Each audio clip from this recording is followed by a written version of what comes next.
दोस्तों अब अपने जो नेक्स्ट टॉपिक है वो है विद्युत द्विध्रुव।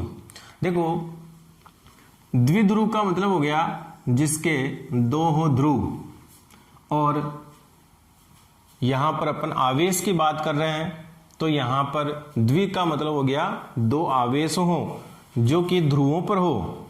ठीक है, और द्विध्रुव में जो आवेश होंगे वो कैसे होंगे, एक दूसरे के विपरीत होंगे।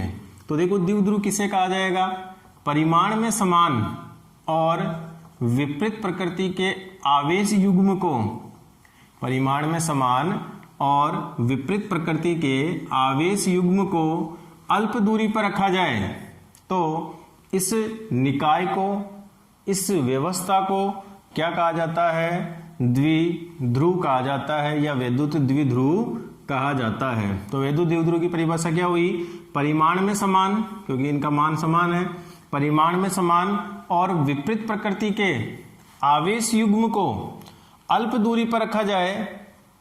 क्या करा जाए, अल्प दूरी पर रखा जाए तो इस निकाय को, इस व्यवस्था को क्या कहा जाता है, विद्युत द्विध्रुव कहा जाता है। तो परिमाण में समान और विपरीत प्रकृति के आवेश युग्म को अल्प दूरी पर रखा जाए तो इस व्यवस्था को क्या कहा जाएगा, विद्युत द्विध्रुव कहा जाएगा।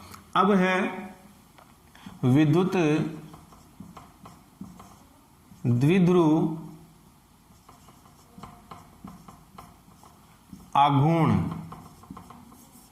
क्या है, विद्युत द्विध्रुव आघूर्ण। ठीक है, अब देखिए विद्युत द्विध्रुव आघूर्ण में आघूर्ण यूज होता है अधिकांशतया कोणीय गति में, जैसे बलाघूर्ण कहाँ यूज होता है, कोणीय गति में ये यूज होता है। आघूर्ण का मतलब हो गया कि किसी भी भौतिक राशि को अगर दूरी से गुणा किया जाए कोणीय गति में तो वहां पर उस पर क्या लग जाता है, आघूर्ण लग जाता है उस भौतिक राशि के अनुसार। जैसे बलागुण में बल को, जैसे बलागुण में बल को अपन किससे गुणा करते हैं, दूरी से गुणा करते हैं, तो दूरी से बल गुणा हो गया तो ये क्या हो गया, बलागुण हो गया।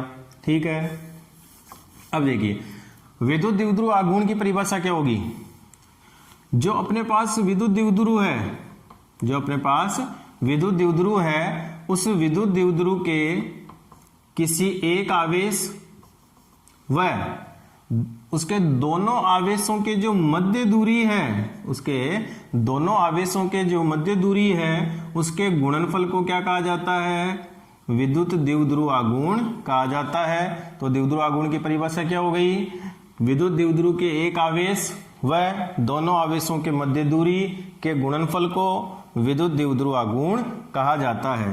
देखिए विद्युत द्विध्रुव आघूर्ण एक सदिश राशि है, विद्युत द्विध्रुव आघूर्ण एक सदिश राशि है और इसकी दिशा ऋण आवेश से धनावेश या धन आवेश की ओर होती है।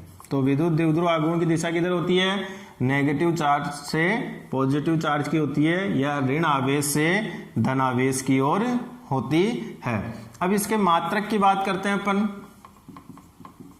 तो देखिए द्विध्रुव आघूर्ण का जो मात्रक आएगा, देखो आवेश का मात्रक क्या हो गया, कूलाम, और दूरी का मात्रक क्या हो जाएगा, मीटर। तो इसका मात्रक हो जाएगा कूलाम इंटू मीटर। ठीक है, अगर मैं वीमा की बात करूं या विमीय सूत्र, तो देखिए दूरी के लिए L1, ठीक है, कूलाम, देखिए विद्युत धारा वही आवेश बटा समय, तो वहां से आवेश बराबर हो जाएगा विद्युत धारा गुणा समय, तो T1A1।